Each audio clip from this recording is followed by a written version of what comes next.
Mayong adlaw sa tanan, ngayong araw nga ay nandito kami sa bayan ng Limay, Bataan at meron nga ang nagsuggest sa amin na puntahan namin ang isa sa pinakamagandang falls nila dito. Alam naman natin kung gaano kadami ang mga magagandang liguan dito sa inyong bayan at first time ko nga lang makapunta dito sa inyong lugar para maligo at sobrang excited na talaga ako na maranasan kung gaano ba kaganda ang liguan ninyo dito. At dito pa nga lang sa paglalakbay namin papunta doon sa falls na aming pagliliguan ay pansin na pansin talaga kung gaano kadami ang mga puno na madadaanan ninyo at kung gaano kagaganda ang view na matatanaw ninyo dito. At kung adventurous at nature lover nga din kayo na kagaya ko ay matutuwa talaga kayo sa mapupuntahan natin. Medyo malayo-layo lang yung biyahe papasok pero bawing-bawi naman sa madadaanan ninyong magagandang mga view dito. At maya-maya nga ay nakita na namin yung signage ng Tikip Falls. Yes guys, sa Tikip Falls tayo pupunta ngayon and akala namin pagkaakyat namin dito is nandito na agad yung falls pero hindi pala kasi may ginagawa pala ditong view deck. Tama yung pagkakarinig ninyo kasi ginagawa dito ang Limay View Deck and sobrang ganda talaga ng tanawin mula dito sa kanilang view deck. At yun na nga, nagtatanong-tanong muna kami bago kami dumiretso sa pupuntahan namin. Sabi ng mababait na mga gumagawa dito sa kanilang view deck, idiretso-diretso lang daw, then makikita na namin doon yung Tikip Falls. Binabaybay na natin ang kahabaan nitong kalsada papunta doon sa kanilang falls. Medyo mahaba-habang biyahean to kaya kailangan talaga magbaon kayo ng maraming pagkain at magbaon din ng tubig. Kasi malamang sa malamang magugutom at mapapagod talaga kayo sa sobrang haba nitong binabiyahe natin. At kung matatakotin ka nga at hindi ka mahilig sa mga maliblib na mga daanan kagaya ng ganito ay matatakot talaga kayo sa dadaanan ninyo. Lalong-lalo na kung first time nyo talagang pumunta dito. At dahil nakakita kami ng tindahan, nagtanong-tanong muna kami kung saan ba ang papuntang Tikip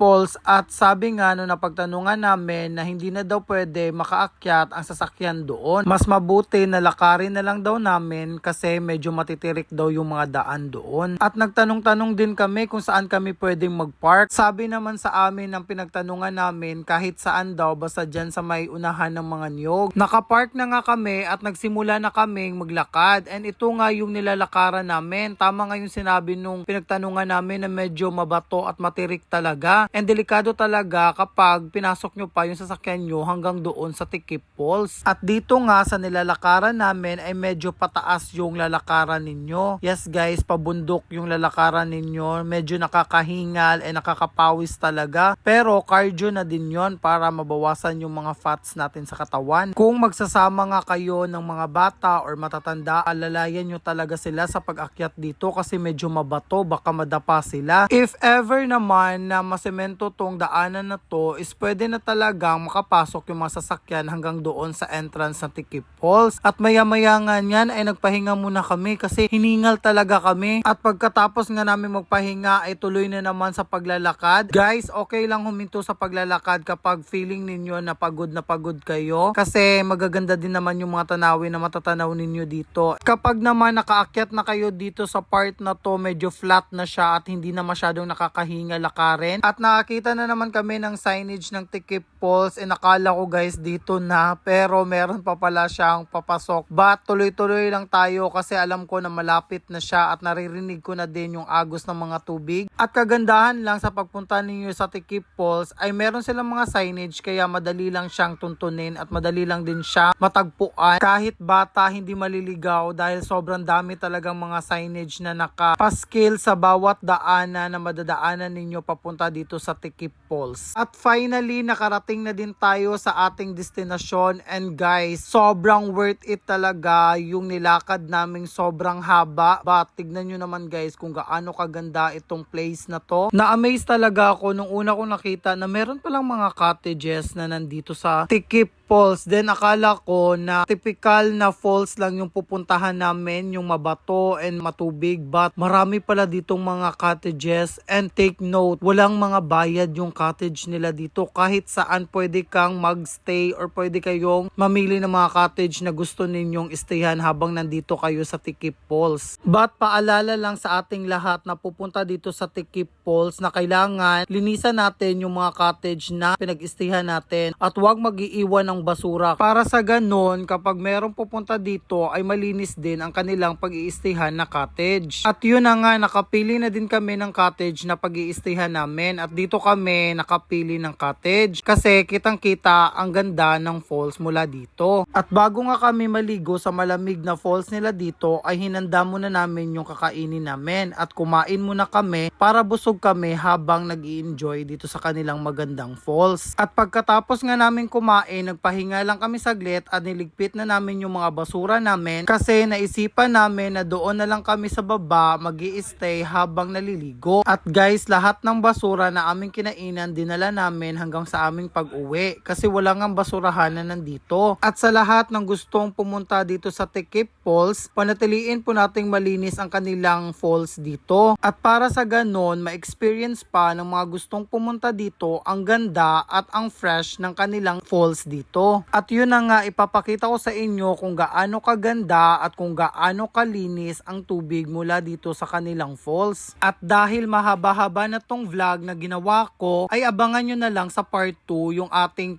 pagtatampisaw at pag-i-enjoy dito sa kanilang falls. Sobrang dami pa nga dapat ninyong malaman tungkol dito sa kanilang falls at kung gaano kagaganda yung mga best spot nila dito. At dito ko na lang muna i-end ang ating video. Kung hindi pa kayo nakapag-follow sa akin, please follow me. At para updated kayo palagi sa mga ina-upload kong video dito sa aking Facebook page. At kung nagustuhan nyo tong ating vlog, pwede kayong mag-like, share, and mag-comment. At dito ko na lang po muna i-end ang ating video. Thank you so much for watching. Bye guys!